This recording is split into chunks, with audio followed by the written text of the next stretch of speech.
नमस्कार मित्रों, मेरा ऑनलाइन क्लास के YouTube चैनल पर आप सभी का स्वागत है। आशा करते हैं आप जहां भी होंगे बहुत ही स्वस्थ मस्त होंगे।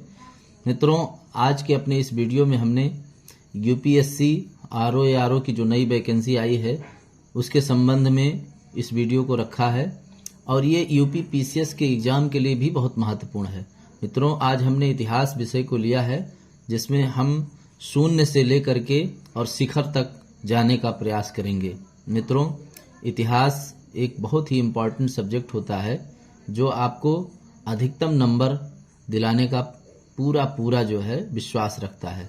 मित्रों, इतिहास की शुरुआत करने से पहले हम आपको बताना चाहेंगे कि यदि आप हमारे चैनल पर नए आए हैं तो वीडियो को लाइक कर दीजिए और चैनल को सब्सक्राइब जरूर कर लीजिए, क्योंकि इसमें हम आपको संपूर्ण पाठ्यक्रम देने का प्रयास करेंगे। क्योंकि आप ही की तरह से मैं भी एक अध्ययनरत शिक्षार्थी ही हूँ जो आरओ और एआरओ इसके साथ ही यूपी पीसीएस एग्जाम की तैयारी कर रहा हूँ। तो जो मुझे बेहतर से बेहतर मिलता है और जो मेरे बेहतर समझ का है वही मैं आपको देने का प्रयास करूँगा। आइए शुरू करते हैं।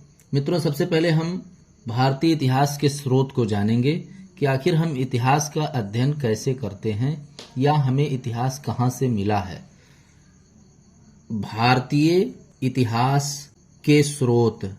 मित्रों, सबसे पहले स्रोत को, जब तक हमें स्रोत नहीं पता चलेगा तब तक हम इतिहास को अच्छे ढंग से समझ नहीं सकते हैं।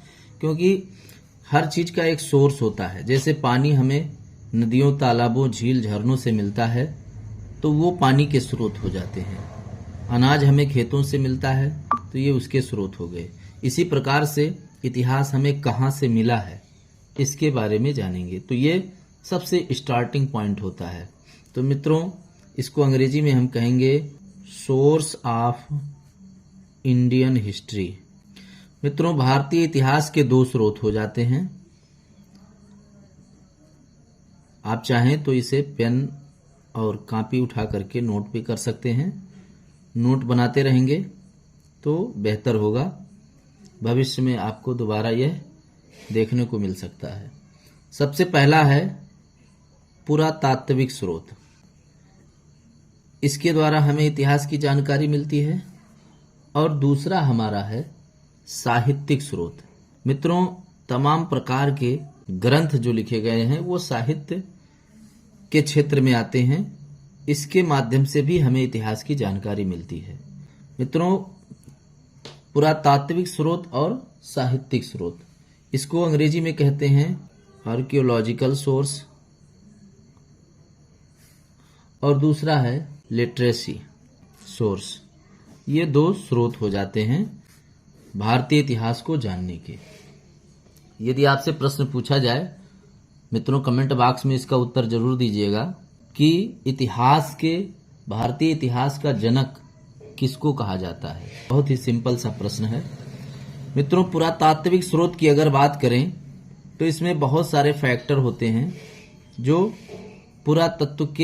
पुरातत्व होता है वह वस्तु जो हमें खुदाई से प्राप्त हुआ है और जिसके बारे में पुरातात्विक जो वेत्ता हैं उन्होंने अध्ययन किया और फिर उसके बाद इतिहास को बताया। तो पुरातात्विक विभिन्न प्रकार की वस्तुएं होती हैं। जैसे हम अगर पहले बात करें तो सिक्के भी एक पुरातात्विक स्रोत हैं जिनसे हमें पता चलता है कि उस समय की अर्थव्यवस्था कैसी थी या सिक्कों की ढलाई कैसे होती थी।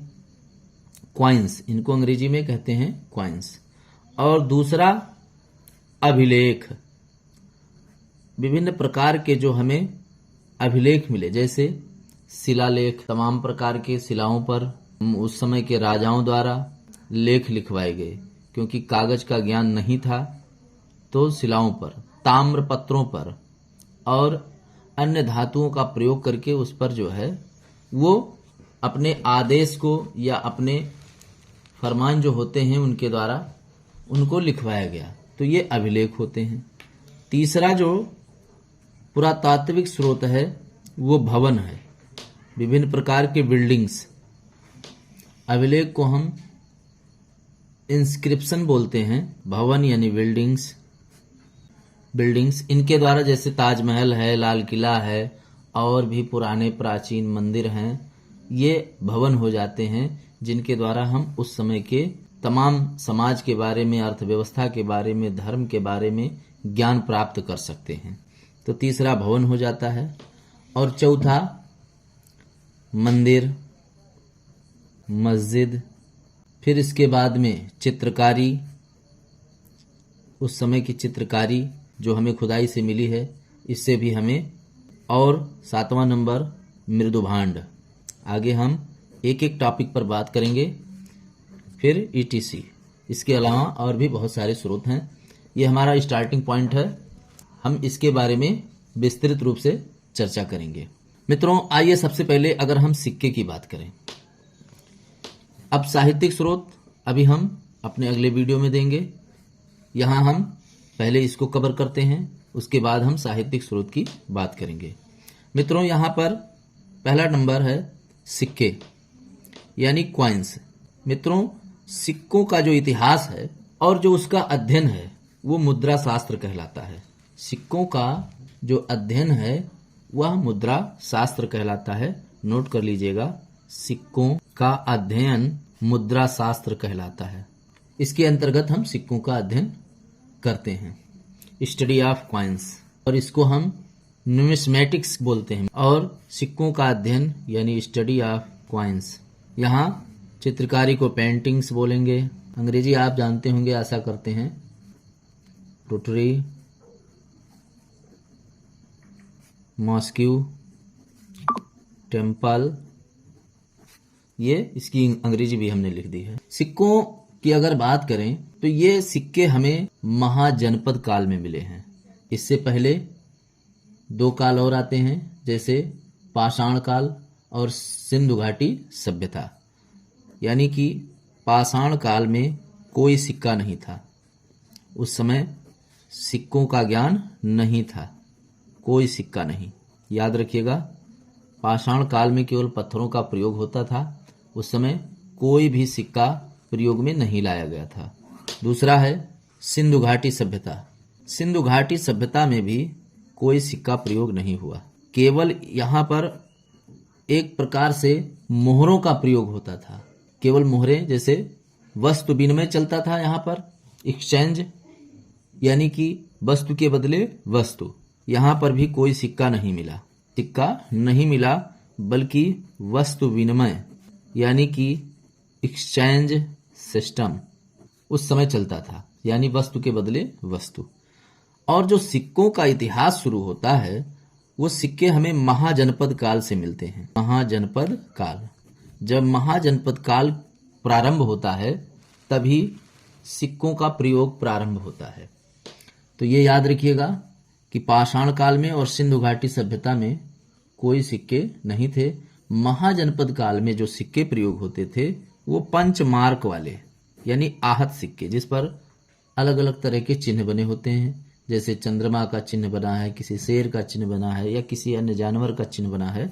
तो पंचमार्क वाले सिक्कों का प्रयोग हुआ है महाजनपद काल में। यहीं से सिक्कों का इतिहास शुरू होता है। वैदिक काल दूसरा आता है।